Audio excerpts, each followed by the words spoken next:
So, hello guys. So, maraming salamat sa pagsubaybay sa aking travel. Okay guys?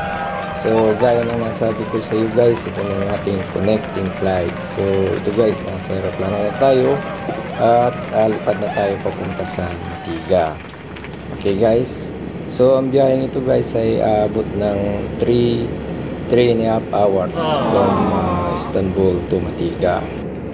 So, ito yung second day ng travel natin. Medyo mahaba-haba ang travel natin guys bago makarating sa job site.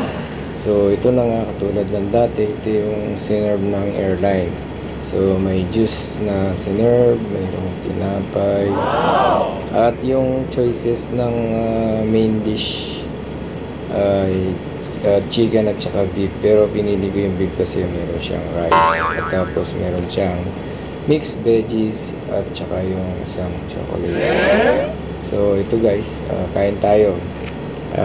Alam niyo ba guys, solo flight tayo ngayon kasi wala tayong kasabay na Pilipino. So mag-isa ko lang Pilipino dito sa aeroplano ito guys, pero okay lang kasi mababait naman yung mga Libyano.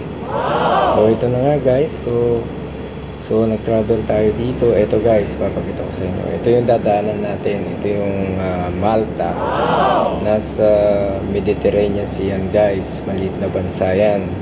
Minsan guys, naka-transit na tayo dyan. Nung sinasakyan natin Emirates Airlines.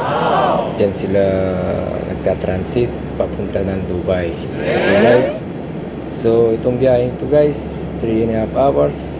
So subaybayan niyo pa ako guys kasi mahaba-haba ang aking biyahe guys.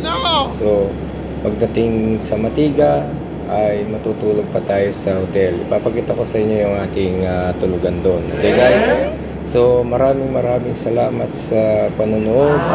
Sana subaybayan niyo pa ako sa mga travel ko. Okay guys, so mahaba ito guys. Siguro mga 4 days ang aking travel. So salamat sa panonood.